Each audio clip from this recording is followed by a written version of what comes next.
नमस्कार दोस्तों, अगर आपने अभी तक ब्रिज कन्या को सब्सक्राइब नहीं किया तो अभी रेड कलर सब्सक्राइब बटन पर क्लिक कर सब्सक्राइब करें और साथ ही बेल आइकन पर क्लिक कर ऑल ऑप्शन को सेलेक्ट करें।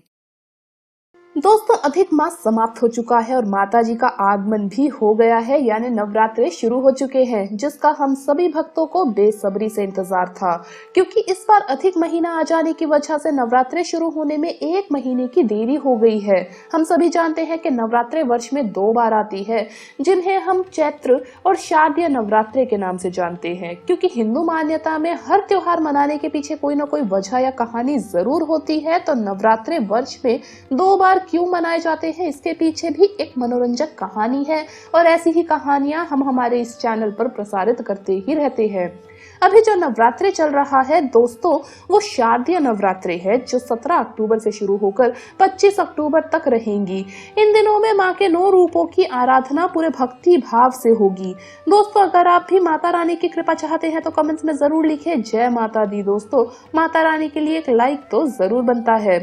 माता रानी के कई रूप है और माँ का हर रूप ही भक्तों को सुख, समृद्धि और शक्ति देने वाला है। अपने भक्तों के छोटे से प्रयास से ही माता रानी तुरंत प्रसन्न होकर उनकी झोली खुशियों से भर देती है। वहीं भक्त की एक छोटी सी भूल भी कई बार माता रानी को नाराज कर सकती है।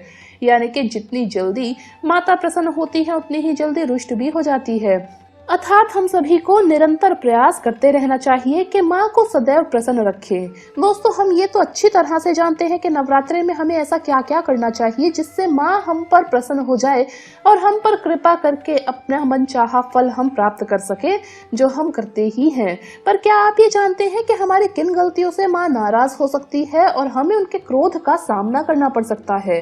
तो आज के हमारे इस वीडियो में हम आपको बड़े ही सटीक, आसान और सरल शब्दों में बताने वाले हैं कि नवरात्रे में वो क्या काम है जो हमें बिल्कुल भी नहीं करने चाहिए। तो दोस्तों, इस वीडियो को अंत तक जरूर देखिए और देखिए कि अनजाने में पहले कभी आपसे ये गलतियां तो नहीं हुई है और कहीं ये गलतियों की वजह से ही आप माँ की कृपा से वंचित हो रहे थे और सारे जतन करके भी माँ आप पर खुश नहीं हो रही थी। तो चलिए जल्दी से शुरू करते हैं आज का हमारा ये वीडियो, ताकि आप भी इन गलतियों को करने से बचें और माँ की कृपा के पात्र बने।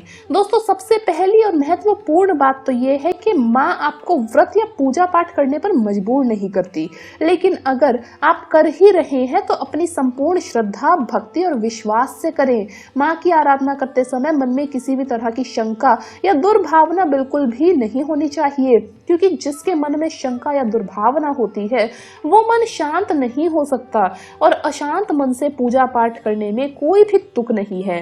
मन में माँ के प्रति हमेशा सम्मान की भावना रखें। दूसरी बात, नवरात्रि में किसी भी प्रकार के अपशब्दों का प्रयोग या गाली गलौज, झूठ, चुगली, बुराई, इस तरह की बुरी बातें अपने मुंह से निकालने से बचें, क्योंकि जिस मुख से हम माता रानी का पवित्र नाम स्मरण, मंत्र जप और आरती इत्यादि करते हैं, उससे निकलने वाले शब्द भी पवित्र होने चाहिए।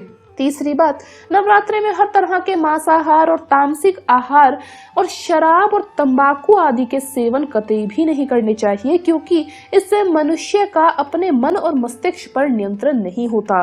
तामसिक आहार शरीर में उष्णता का निर्माण करता है, जिसका प्रभाव सीधा हमारे हृदय पर पड़ता है और शराब, तंबाकू इत्यादि के क्या दुष्प्रभाव हमें झेलने पड़ सकते हैं, इनसे तो हम भली भांति परिचित है ही। इसलिए जहां तक संभव हो सात्विक भोजन का ही सेवन करें, खासकर खट्टी चीजें खाने से बचें। किसी की मदद करने से माता रानी बहुत जल्द प्रसन्न होती है और जरूरतमंद की मदद करने पर तो माँ की कृपा आप पर जरूर ही होगी। इन दिनों में माँ कन्या के रूप में विचरण करती है और अगर कोई कन्या हमारे घर से खाली हाथ चली गई तो समझो हमने माँ को ही खाली हाथ भेज दिया। तो जिस माँ ने हमें इतना सामर्थ्य दिया है कि हम किसी के लिए कुछ कर सके, उस माँ को खुश करने के लिए तो जरूर ऐसा करें, अन्यथा माँ को ये बात अच्छी नहीं लग सकती। अगली बात दोस्तों, जिसका आपको नवरात्रों के दिनों में ख्याल रखना है, वो ये है कि इन दिनों में बाल ना कटवाएं, दाढ़ी ना बनवाएं और नाखून नहीं काटने चाहिए, क्योंकि बाल और नाखून को बढ़ाने में हमारे शरीर की ऊर्जा का प्रयोग होता है और इस समय उपवास आदि करने वाले लोगों को शक्ति की बहुत आवश्यकता होती है। छठी बात दोस्तों जिसका आपको ध्यान रखना है वो है चमड़े की वस्तु जैसे बेल्ट, पर्स इत्यादि के उपयोग से बचे, क्योंकि इसे पशुओं को मारकर बनाया जाता है जो माँ को कभी भी अच्छा नहीं लगता।